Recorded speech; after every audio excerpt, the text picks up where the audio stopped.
Boa noite, a paz do Senhor aos irmãos que nos acompanham ao vivo nesta terça-feira no nosso Expresso Milenário, nosso encontro com Cristo Jesus.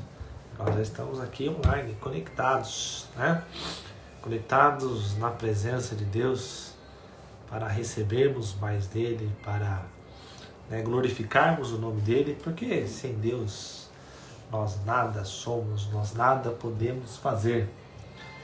Estamos aqui novamente ao som do álbum Imersão 4 do Diante do Trono. Semana passada nós já comentamos um pouco dele. E essa semana nós reforçamos aqui para que os irmãos possam ouvir esse maravilhoso álbum, que é o nosso fundo musical desse Expresso Milenário de hoje. E vamos dar um tempo para que os irmãos entrem, Tem muitos irmãos ainda que estão entrando.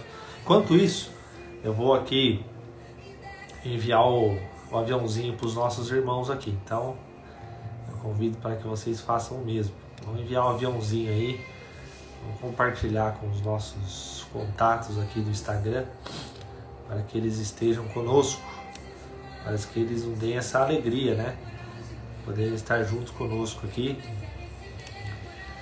Maravilha, estamos enviando aqui, enviando os aviãozinhos para os nossos amigos do Instagram. Pronto, está feito,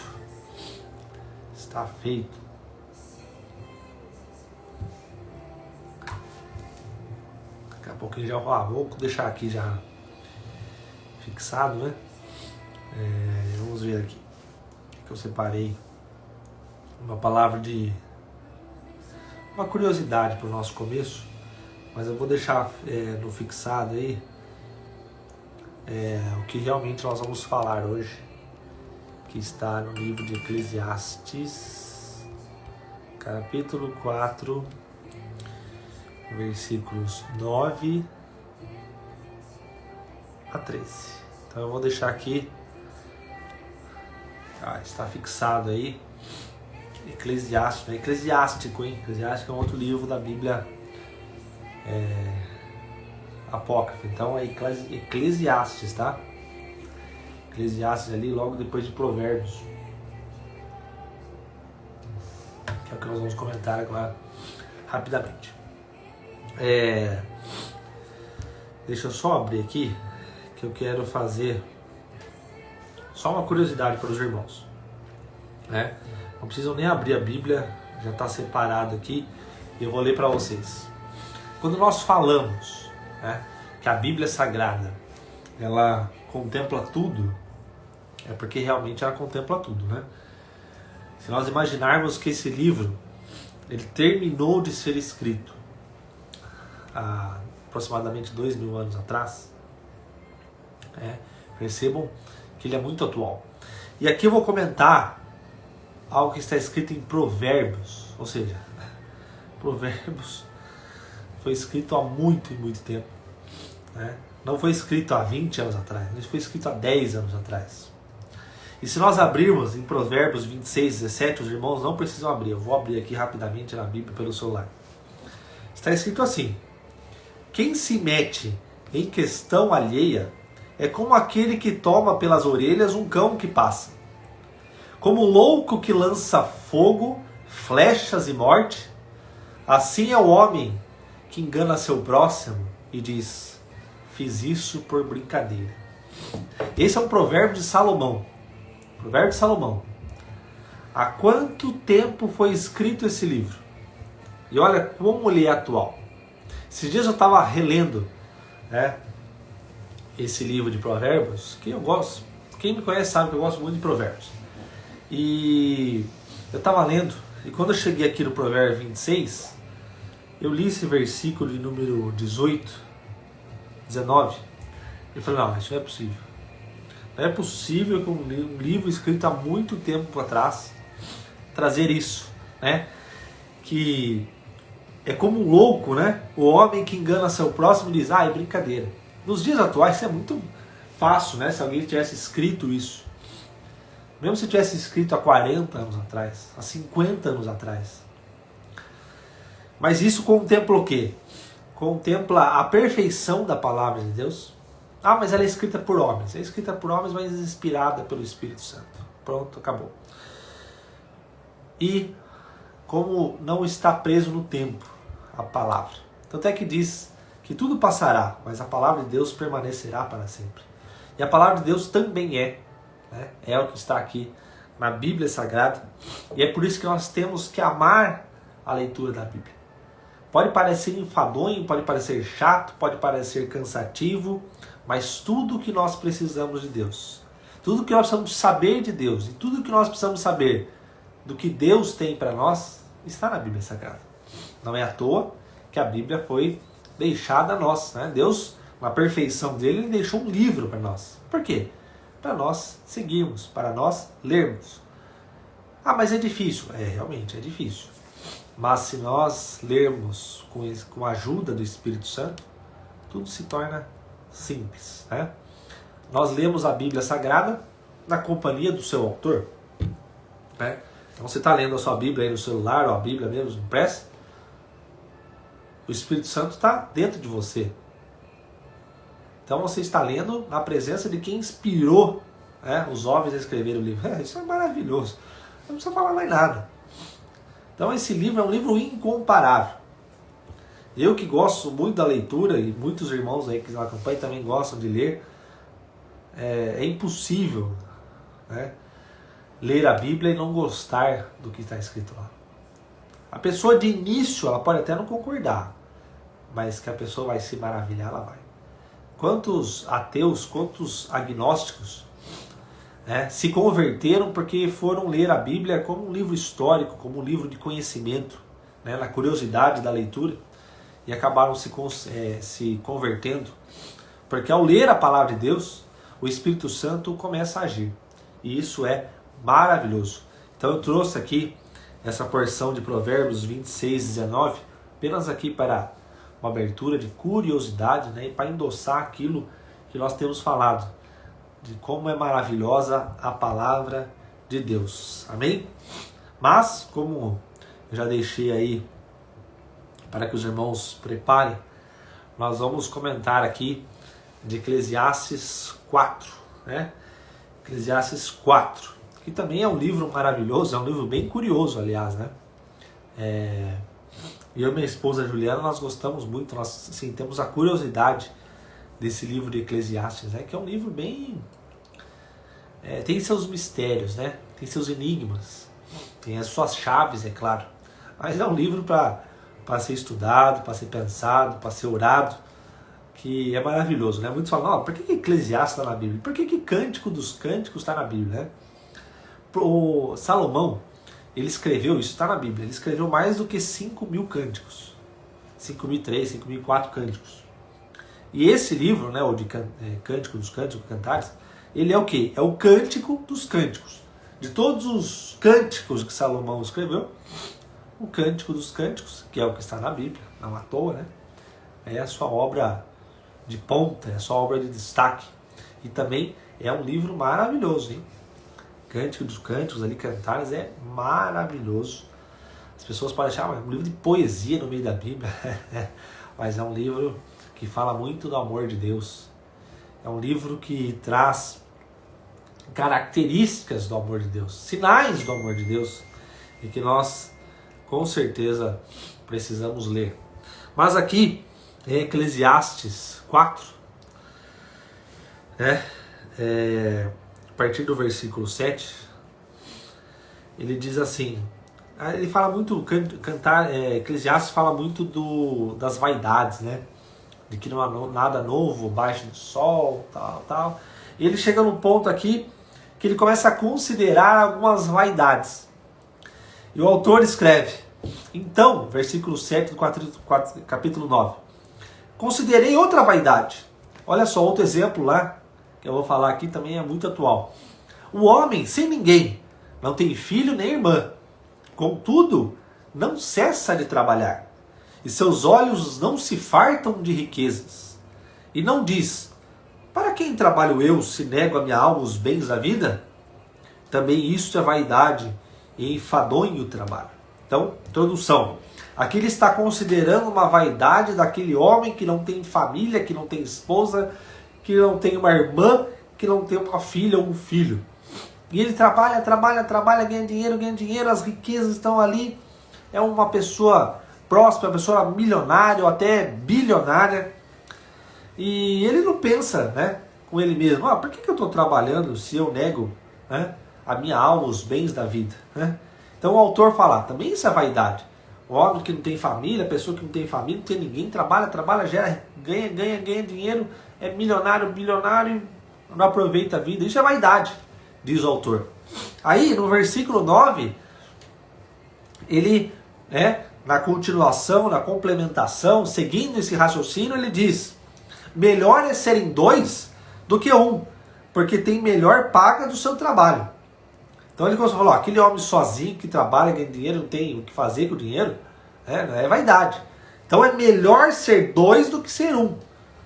Então qual que é a aplicação que nós vamos trazer aqui? A aplicação para a nossa aliança, para o nosso relacionamento. E no versículo 10 ele continua. Por que é melhor dois do que um? Porque tem melhor paga do seu trabalho. Porque se caírem, um levanta o companheiro. Ai, porém, do que estiver só, pois caindo não haverá quem o levante. Também, se dois dormirem juntos, eles se esquentarão. Mas um só, como se esquentará? Se alguém quiser prevalecer contra um, os dois lhe resistirão. O cordão de 3 dobras não se rebenta com facilidade. Guardem isso. O cordão de 3 dobras. Eu acho que todo mundo aqui sabe. Quem não sabe, quem não viu, quem não está conseguindo entender, dá uma corrida no Google aí e coloca aí, cordão de 3 dobras, que vai ver. Então aqui, raciocínio de Eclesiastes, ele fala daquela pessoa que é sozinha, que gera riqueza, que não aproveita a vida. Isso é vaidade. Então o que? É melhor ser dois do que um, porque se um cair, o outro ajuda a levantar. Se eles dormindo junto, um esquenta o outro. Quem está sozinho não tem quem esquentar, não tem como se esquentar, né? Então ele fala assim, que daí se alguém quiser prevalecer contra um, outros dois resistirão, porque o cordão de 3 dobras não se rebenta com facilidade. Então ele falou de uma pessoa, ele falou de 2 pessoas e ele falou de 3 pessoas. Ele começa do nada aqui a falar de 3, né? Ele falou que 2 é melhor que 1, mas ele não começou a falar que 3 é melhor do que 2. Ele já foi no raciocínio, já foi no embalo. Por que isso? Porque, e aqui eu vou fazer uma aplicação direta ao nosso casamento, né? Que casamento é aliança. Casamento não é contrato, tá? O casamento é aliança. Quem é do ramo do direito sabe e tem que fugir dessa bobagem de querer dizer que casamento é contrato. Casamento é uma aliança, é uma união, tá? É uma aliança, né? Que, claro, a nossa aliança representa isso. Eu uso a aliança, que no Brasil é chamada de aliança, porque eu tenho uma aliança com a minha esposa Juliana. E a minha esposa Juliana tem uma aliança comigo. Nós temos uma aliança, até porque nós, em sendo casados, somos um só. E nós temos uma aliança. Mas nós temos que ter uma aliança com Cristo Jesus. No nosso relacionamento não basta nós termos a união, né? A aliança com o cônjuge, com o marido, com a esposa. Nós precisamos ter também com Deus, com o Senhor Jesus Cristo. Senão não prevalece. Porque o que está escrito aqui, um cordão de 3 dobras não se rebenta com facilidade. E essa é a necessidade. O que garante, né, o casamento, a estabilidade do casamento, o prosperar de uma união, não é o dinheiro, não são as viagens, não são as conquistas, não são só os filhos, não são as alegrias juntas, não é o companheirismo. O que faz o nosso relacionamento ser eterno, né, é nós chamando Jesus para o nosso relacionamento. É nós tendo essa espera, essa busca, essa fortaleza em Cristo Jesus. O marido complementa a esposa edifica o lar, né? Isso é bíblico, quem edifica o lar é a esposa, não é o marido. Né?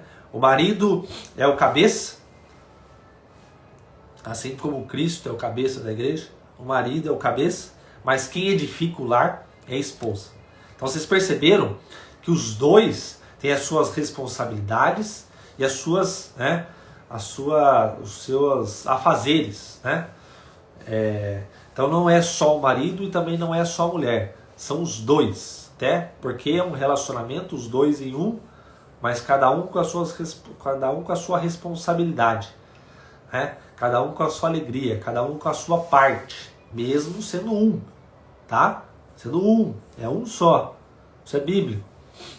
O homem e a mulher, quando se casam, eles se tornam um perante Deus.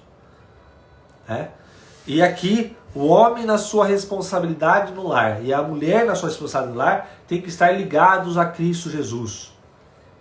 Porque é Cristo Jesus quem fortalece, é Cristo Jesus quem abençoa, é Cristo Jesus quem faz prosperar. Se o nosso relacionamento não estiver fincado na rocha que é Cristo, é perigoso desmoronar. É uma questão de tempo. Mas, se o relacionamento estiver fincado na rocha que é Cristo, esse relacionamento com certeza vai ser muito próspero. E nós temos que ter isso também na questão de amizades, na questão de sociedades, né? Nós temos que saber que na nossa amizade, na nossa sociedade, nós precisamos não ter só um relacionamento com o amigo, com o nosso sócio e com a nossa sócia. Nós precisamos ter uma dependência de Deus. Nós precisamos ter a direção de Deus. Porque o homem planeja, mas é Deus quem conduz os seus passos. Isso também está escrito na Bíblia. E é por isso que nós devemos colocar Deus acima de tudo. Buscar em primeiro. Buscar em primeiro.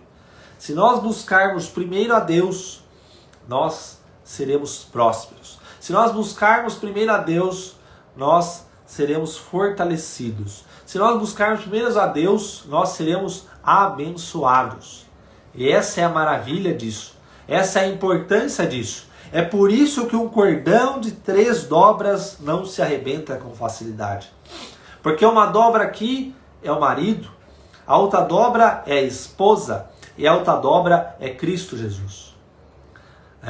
Isso é maravilhoso. O amor de Cristo Jesus há de ser o exemplo para os nossos amores. Meu amor para minha esposa, da minha esposa para mim, dos nossos filhos, das nossas filhas. É isso que representa. É essa a importância. É isso que nós devemos ter em mente. Porque o relacionamento que há uma harmonia, um amor entre marido e mulher, e que tem ali buscando, dependendo, extraindo de Deus, é uma maravilha. É a vontade de Deus essa. Nós não podemos nos apegar no nosso conhecimento, na nossa sabedoria, na nossa experiência, nos nossos bens, nos nossos dinheiros, na nossa cultura, na nossa simpatia, na nossa beleza, porque tudo isso aí passa.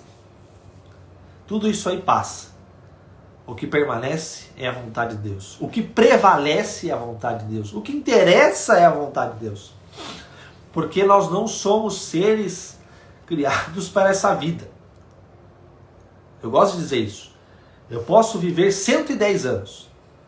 Mas não é isso. Não é para isso que Deus me fez. Deus fez a mim e fez a você para a eternidade. Porque ao morrermos, nós teremos uma eternidade pela frente. Eternidade pela frente. Com Cristo Jesus. E é isso que interessa. A terra aqui é um lugar de encontro marcado com Cristo Jesus. Porque nós somos criados para a eternidade. Nós fomos criados para o descanso. Nós não fomos criados para o peso, para o cansaço. Não é à toa que Jesus Cristo em Mateus disse: vinde a mim todos os que estáis cansados e oprimidos, que eu vos darei descanso, que eu vos aliviarei. Por quê? Porque o cristão não foi feito para o cansaço, não foi feito para o peso, ele foi feito para o descanso. E o descansar é isso, e nós temos que nos apegar a isso. Bens materiais, sabedoria, beleza, isso tudo acaba. Aliás, a beleza ela acaba já em vida, né? Então, nós temos que ter como base dos nossos relacionamentos, seja o namoro, o noivado, que é um preparativo do casamento, e claro, principalmente no casamento, a dependência de Deus. A orientação de Deus. A base sendo Deus. A fonte sendo Deus. Porque é Deus quem abençoa. É Deus quem enriquece. É Deus quem mostra o caminho. É Deus que nos enche de amor. Porque até nisso nós dependemos de Deus. Ou você acha que você ama a sua esposa, ou você ama o seu marido, porque você produz isso dentro de você. É porque Deus coloca dentro de você. É porque Deus colocou dentro de você o amor pela sua esposa, o amor pelo seu marido, para que você o ame, para que você a ame. Até nisso você depende dele. Até nisso você depende de Deus. Você não produz isso por si próprio. É impossível. É como o ar que nós respiramos. Se Deus nos tirar o ar, nós fatalmente morreremos, fatalmente cairemos, fatalmente acabaremos. Nós dependemos de Deus para tudo. É que muitas vezes nós nem prestamos atenção. Muitas vezes nós nem queremos prestar atenção. Muitas vezes nós não queremos aceitar isso. Porque é da natureza humana o orgulho e a inflexibilidade. Mas nós, para rompermos, para vencermos, para prosperarmos, nós devemos deixar de lado o orgulho e a inflexibilidade. O orgulho não conduz a nada. Ou melhor, conduz à perdição, à morte espiritual. Tire isso. E tire a inflexibilidade. Porque o que interessa para Deus é o quanto nós servimos a Deus. É o quanto nós servimos a Deus servindo ao próximo. Servindo ao nosso irmão, à nossa irmã, ao nosso semelhante. É isso que interessa. Né? Até hoje nós estávamos... eu estava comentando com a minha esposa hoje. Deixa eu ver se eu abro aqui. Se eu acho aqui. Né? Nós estávamos comentando hoje de manhã sobre Davi. Né? Davi, se nós analisarmos aqui no livro de... Peraí que eu abri errado aqui. No livro de Atos, nós vamos ver aqui, ó. Quando Davi morreu, Davi matou gigante, depois matou outros gigantes. Davi reinou. Davi foi o homem segundo o coração de Deus. Mas o epitáfio, né? Epitáfio é aquela placa que se coloca no jazigo da pessoa, né? Lá no cemitério, então vai lá ter o jazigo do João da Silva. Então tem lá o nome, o dia que nasceu, o dia que morreu. E alguns lugares, alguns jazigos, tem lá uma placa. Olha, amou a sua vida. Olha, foi professor, foi amado. Olha, foi doutor honoris causa. Olha, foi prefeito, foi vereador, foi deputado, né? Coloca essa placa. E a placa de Davi está aqui em Atos 13, 36. Então o livro do Novo Testamento, ele traz a síntese da vida de Davi. E a síntese da vida de Davi, o epitáfio de Davi é: porque na verdade, tendo Davi servido a sua própria geração, conforme o desígnio de Deus, adormeceu e foi para junto de seus pais. Qual que é a síntese aqui que a palavra de Deus traz sobre a vida de Davi? Ele serviu a sua própria geração. Aqui não está escrito que Davi foi o homem segundo o coração de Deus. Ele foi o homem segundo o coração de Deus. Mas qual a marca? Qual o epitáfio? O que interessou para Deus na vida de Davi é que ele serviu a sua geração.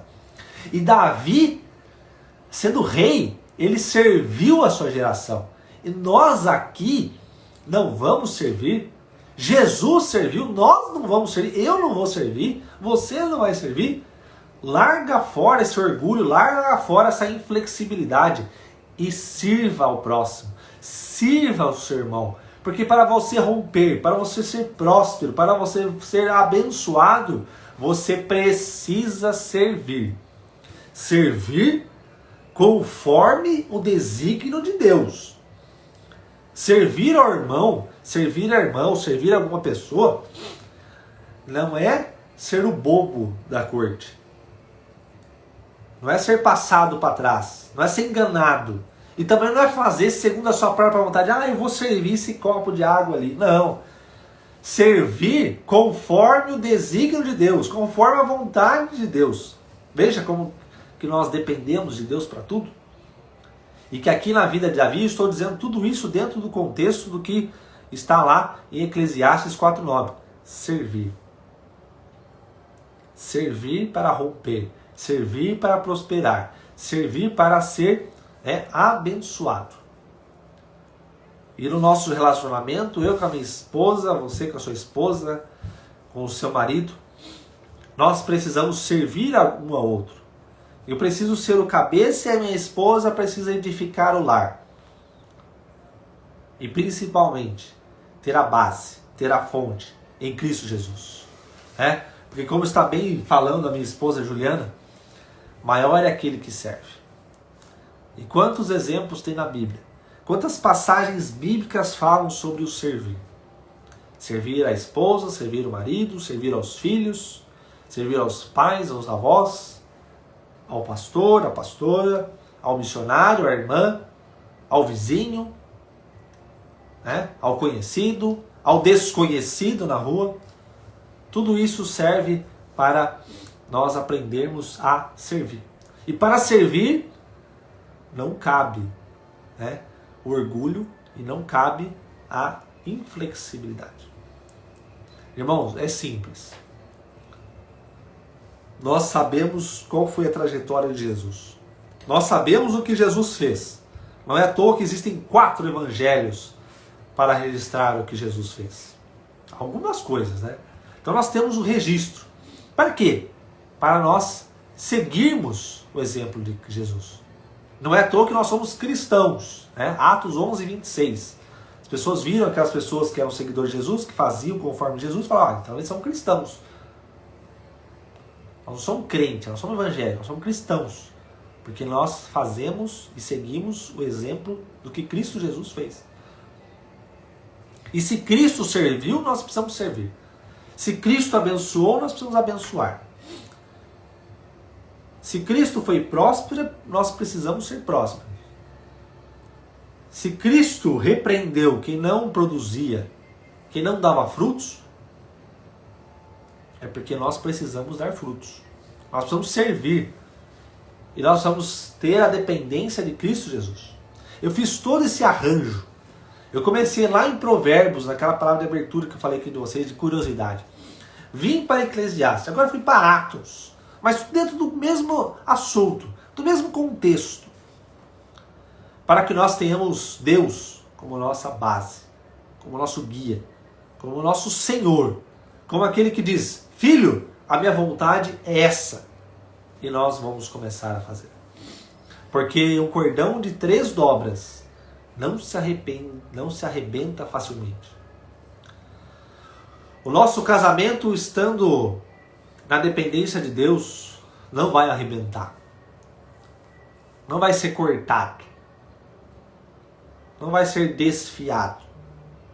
Permanecerá. Permanecerá.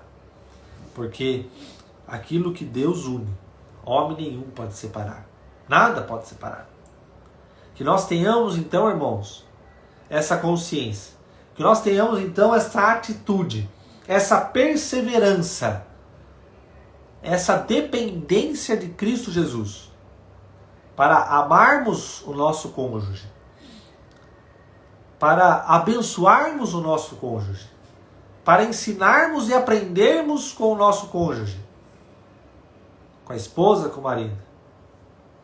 e para que nós sejamos o exemplo para os nossos filhos, para que nós sejamos o exemplo para esta geração, para que as pessoas conheçam na essência, na verdade, o amor de Cristo. E aqui eu quero orar por vocês, por todas essas vidas que estão aqui, pelos que passaram por aqui, pelos que ainda vão assistir a essa mensagem. Conheçam o amor de Cristo. Saibam que Cristo Jesus morreu naquela cruz por você. Que Ele já fez e conquistou tudo por você. Não interessa o que você tem ou o que você sabe. Ou o que você não tem, o que você não sabe, porque Deus não é movido por dó. Deus é movido por propósito. E eu oro aqui para que Deus abençoe a sua vida, para que Deus traga revelações para você, para que você possa romper o lacre da religiosidade, romper o lacre, né, do conformismo, romper o lacre, né, do limitado.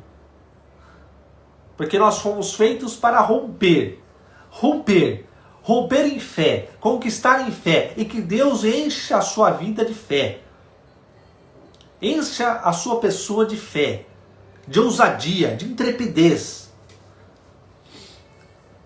para pregar a palavra, para ministrar a cura, para ministrar a libertação. Porque quem faz é Deus e nós apenas somos um instrumento dele. Nós somos feitos do pó e para lá nós voltaremos. Mas o nosso espírito estará eternamente com Cristo Jesus. Que Deus abençoe o seu lar. Que Deus abençoe os seus negócios. Que Deus abençoe a sua família. Trazendo harmonia, trazendo amor, trazendo calma, trazendo tranquilidade, trazendo paciência, trazendo inteligência, trazendo estratégia.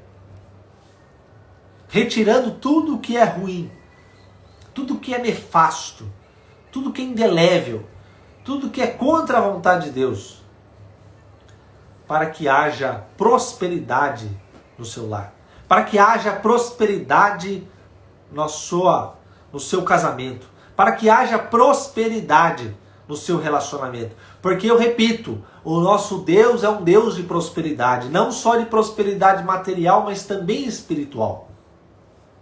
Deus é o dono de toda a riqueza. A riqueza escondida e a riqueza revelada. Pertence a Deus. Não pertence a homem, nem pertence a diabo. Pertence a Deus.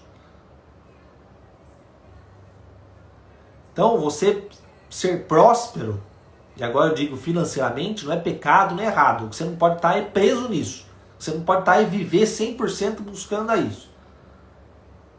Prosperidade de Deus é uma consequência.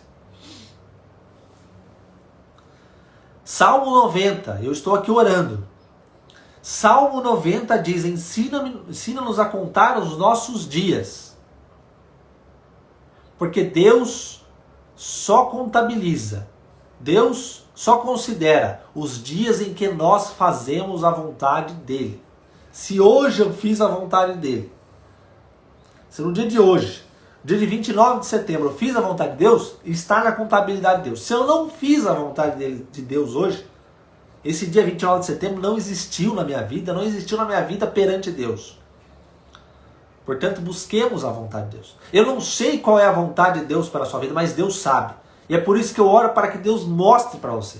Para que você tenha uma revelação, para que você tenha um conhecimento do que Deus quer da sua vida.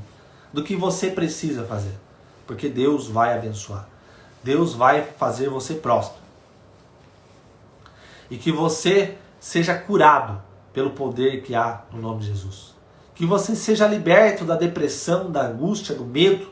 Desse medo que está apavorando você. Desse medo que está travando você. Desse medo que está impedindo você, né, de comer o melhor dessa terra.